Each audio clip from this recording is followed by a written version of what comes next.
Assalamualaikum warahmatullahi wabarakatuh. Saya Leni Irmadinata, calon guru penggerak angkatan 10 dari SD Negeri Situ Terate. Berikut adalah video koneksi antar materi modul 1.4 Budaya Positif. Berikut ini adalah kesimpulan peran saya dalam menciptakan budaya positif di sekolah. Seorang guru yang baik harus mampu mewujudkan budaya positif di sekolah. Budaya positif tersebut dapat dijalankan dengan menerapkan konsep-konsep inti seperti disiplin positif, memahami motivasi perilaku manusia yang berkaitan dengan hukuman dan penghargaan, posisi kontrol seorang guru, pembuatan keyakinan sekolah atau kelas, dan penerapan segitiga restitusi sebagai pemecahan masalah. Yang pertama adalah disiplin positif. Disiplin positif ini merupakan cara penerapan disiplin yang mengajarkan anak bertanggung jawab dan menumbuhkan kesadaran diri berdasarkan nilai-nilai kebajikan. Disiplin positif lebih ke arah disiplin diri yang dapat mengontrol diri dalam melakukan segala tindakan. Disiplin positif dapat membuat siswa memahami dan menyadari berdasarkan motivasi intrinsik, bukan paksaan, pujian, atau hukuman. Yang kedua yaitu seorang guru harus mampu memahami motivasi perilaku manusia. Motivasi perilaku manusia ada 3. Yang pertama, untuk menghindari ketidaknyamanan atau hukuman. Yang kedua adalah untuk mendapatkan imbalan atau penghargaan dari orang lain. Yang ketiga yaitu untuk menjadi orang yang mereka inginkan dan menghargai diri sendiri dengan nilai-nilai yang mereka percaya. Saat seorang guru memahami 3 motivasi perilaku manusia, maka guru dapat memilah motivasi apa yang ada pada diri murid. Jika murid memiliki untuk menghindari ketidaknyamanan atau hukuman, serta untuk mendapatkan imbalan atau penghargaan dari orang lain, maka motivasi pada diri anak masih motivasi yang berasal dari eksternal. Sehingga guru berupaya menumbuhkan motivasi internal dalam diri siswa agar dapat memunculkan pribadi yang mereka inginkan dan menghargai diri sendiri dengan nilai-nilai yang mereka percaya. Sebaiknya seorang guru harus menghindari hukuman dan penghargaan untuk meminimalisir motivasi eksternal dalam diri murid. Yang ketiga yaitu posisi kontrol seorang guru. Ada 5 posisi kontrol seorang guru. Yang pertama, penghukum, pembuat rasa bersalah, sebagai teman, pemantau, dan manajer. Di antara kelima posisi kontrol seorang guru, sebaiknya guru menggunakan posisi kontrol sebagai seorang manajer.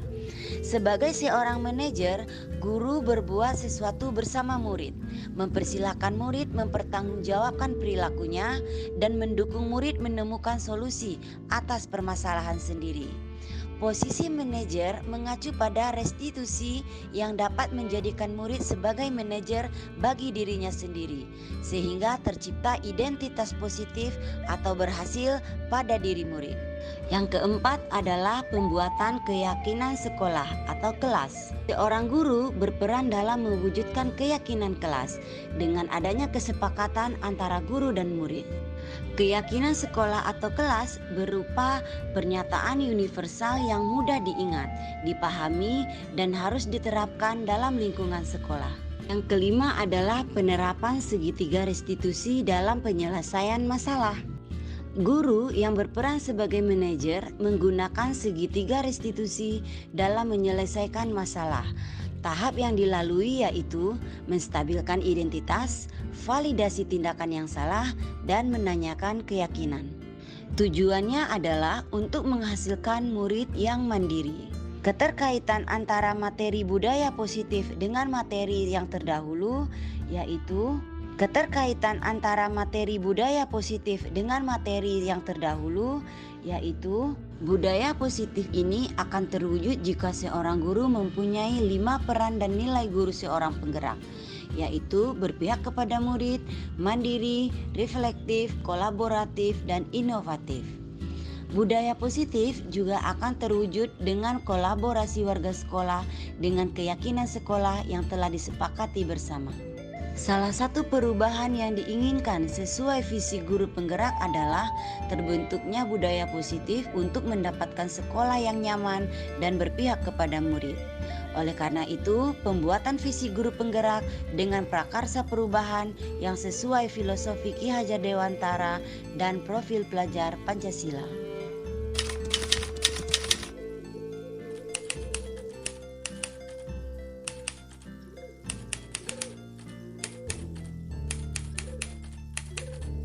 Saya sudah memahami konsep yang ada di dalam modul ini, yaitu budaya positif yang berkaitan dengan disiplin positif, teori kontrol, teori motivasi, hukuman dan penghargaan, posisi kontrol seorang guru, kebutuhan dasar manusia, keyakinan kelas, serta segitiga restitusi.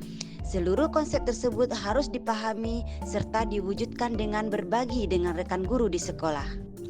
Hal yang menarik bagi saya dan di luar dugaan adalah saat saya mempelajari teori motivasi perilaku manusia berupa penghargaan.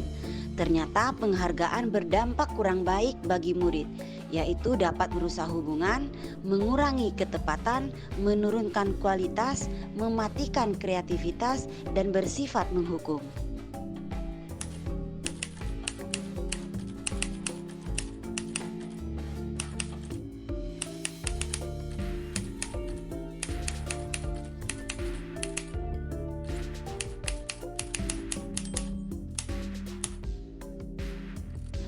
Perubahan yang terjadi adalah saya menyadari posisi kontrol yang biasa saya lakukan adalah sebagai penghukum dan pemantau. Seharusnya posisi saya adalah sebagai seorang manajer dengan cara menangani masalah dengan segitiga restitusi.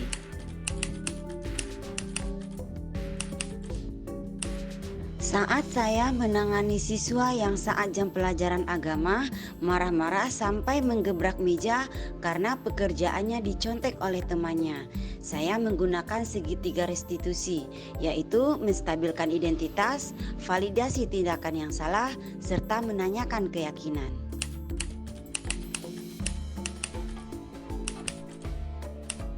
Saya merasa termotivasi untuk memperbaiki diri sesuai dengan nilai budaya positif di sekolah.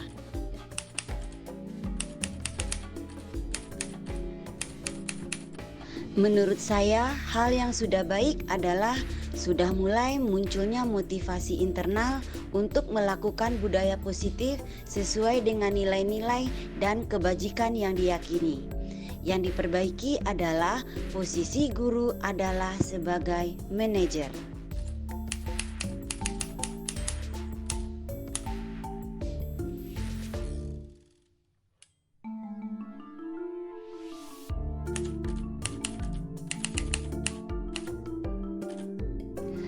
Sebelum mempelajari modul ini, posisi saya adalah sebagai penghukum dan pemantau. Perasaan saya saat itu, saya diliputi rasa bersalah pada anak setelah memarahinya ketika berbuat kesalahan. Setelah mempelajari modul ini, saya mulai menerapkan posisi sebagai manajer dalam menyelesaikan masalah. Perasaan saya sangat tenang dan mulai menyadari pentingnya komunikasi yang efektif untuk menumbuhkan rasa tanggung jawab pada diri murid.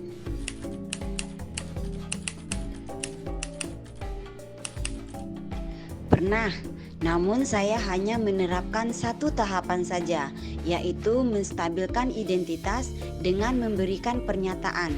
Setiap orang pasti pernah berbuat kesalahan, atau manusia tidak pernah luput dari kesalahan.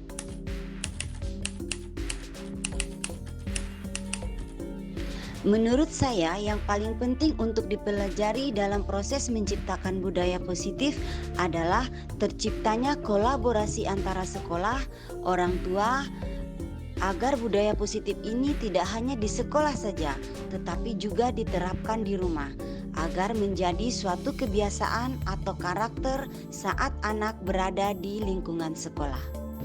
Demikianlah video koneksi antar materi 1.4 budaya positif. Terima kasih, salam dan bahagia.